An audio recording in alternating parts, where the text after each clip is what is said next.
విజయవంతంగా నిర్వహించిన తర్వాత ఇవాళ ప్రధాని నరేంద్ర మోదీ గారు అయితే అన్నారు ఆకాశమే మన హద్దు అన్నట్లుగా కూడా ఈ పాయింట్ ని మనం ఏ విధంగా చూడొచ్చు అంటారు? అంటే ఎలా పరిగణించాలంటారు?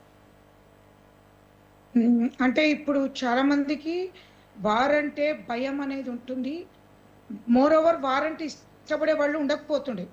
ఫ్రాంక్లీ ఏంటంటే ఒక రకమైన మనము ఎప్పుడో 3 decades బ్యాక్ చూసిన వాళ్ళు, అంటే అప్పటికి మనం పుట్టలేదు ఎవరం కూడా. ఇన్నాం ఫస్ట్ వరల్డ్ వార్ అయింది, సెకండ్ వరల్డ్. కానీ ఫస్ట్ టైము ఇండియన్స్కి ఈవెన్ సివిలియన్స్ కూడా ఈ వార్లో ఉండాలి అనేది కోరిక ఉంది. అంటే ఎంత చేంజ్ అనేది ప్రజల్లోకి వచ్చింది అనేది మీరు గమనించాలి. వార్ అనేది ఓన్లీ ఫర్ ఆర్మీ పీపుల్కి ఉంటుంది అనేది మనకు ఒక సబ్జెక్ట్. మన ఆర్మీకి పక్క దేశాలకి ఉంటుంది అని. కానీ ఫస్ట్ టైం ఏంటంటే సివిలియన్స్ అందరూ కూడా చంపాలి, ఇది మన ఇంటికి జరిగింది అంటే ఇండివిజువల్గా, ఇక్కడ దేశము ఇంకో దేశం కాదు, మన ఇంట్లో అటాక్ అయింది, మన మనుషుల్ని చంపారు అనే దాని మీద ఈ సింధూరం అనే వర్డ్ పెట్టడం కూడా రియల్గా ఏంటంటే ఒక సెంటిమెంట్, ఒక హిందూస్కి ఒక సెంటిమెంట్గా ఆ వర్డ్ పెట్టడం కూడా అందరికి ఇంకా హత్తుకుంది. ఈ యొక్క టైటిల్ అనేది ఏదైతే పెట్టారో ఇండియన్స్ అందరు కూడా మేము ఈ వార్లో పార్టిసిపేట్ అవుతున్న ఫీలింగ్లో ఉన్నాం. ఇక్కడ గవర్నమెంట్ ఏదో పోటీకి దిగింది, వార్లో దిగింది, మనం గెలుస్తామా ఓడుతామా, లేకపోతే ఇది ఒక్కదానితో ఆగిపోతుందా, లేకపోతే ఇంకా యుద్ధం పెరుగుతుందా, లేకపోతే ఇక్కడతోటే ఆగిపోతుందా అనే దానికి కూడా మనందరికి తెలుసు. ఇది ఒక కన్క్లూజన్ లేని వార్. అంటే ఒక డే తోటి ఇది కంప్లీట్ అవుతుంది, లేదా మనం గెలుస్తాము, లేకపోతే మన మీదకి రేపు అటాక్ రాదు అనేది కూడా కాకుండా కాదు.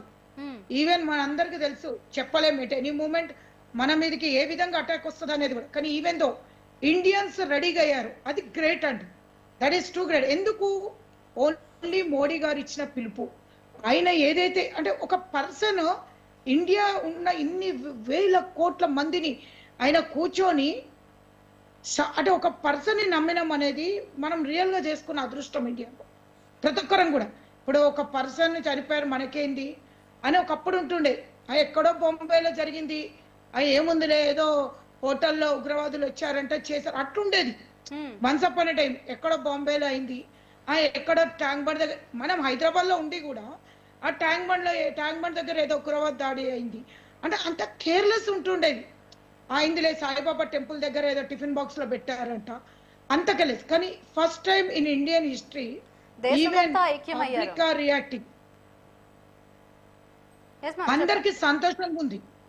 ఇంకోటి ఇవాళ మాక్ డ్రిల్ ఏదైతే జరిగిందో ఆ మాక్ డ్రిల్ మీద కూడా ప్రతి ఒక్కరికి కూడా అవగాహన రావాలని చెప్పేసి ఎవ్రీవన్ అది ఒక ఎక్సర్సైజ్ లాగా దాన్ని ఎట్లా నేర్చుకోవడం జరిగింది. అంటే everyone are becoming army people అండి, not civilians. We are all becoming. అంటే ఎట్లున్నారంటే మనం ఈవెన్ మీడియా ఆల్సో, మీడియా కూడా చెప్పే విధానము ఇవాళ నేను చూసాను, ఇట్స్ రియల్లీ వెల్కమింగ్. అంటే ఏదో హైప్ చేస్తున్నట్టో లేకపోతే ఏదో ఈ ఆర్టిఫిషియల్ రియాలిటీని తీసుకొచ్చి ధైర్యం ఇచ్చుకుంటూ మీడియా చూపిస్తున్న విధానం కూడా హ్యాట్స్ ఆఫ్ అండి. కృష్ణారెడ్డి గారు మీరు చెప్పండి, ఆపరేషన్ సింధూర్ విజయవంతం గురించి మీరు ఏం చెప్తారు? దేశమంతా ఒక పండుగ వాతావరణం కావచ్చు, ఒక సెలబ్రేషన్ అయితే మొదలైందనే చెప్పుకోవచ్చు. అండ్ ఈ ఆపరేషన్ సింధూర్తో ఇండైరెక్ట్ గా ఒక యుద్ధమే స్టార్ట్ అవ్వబోతోంది.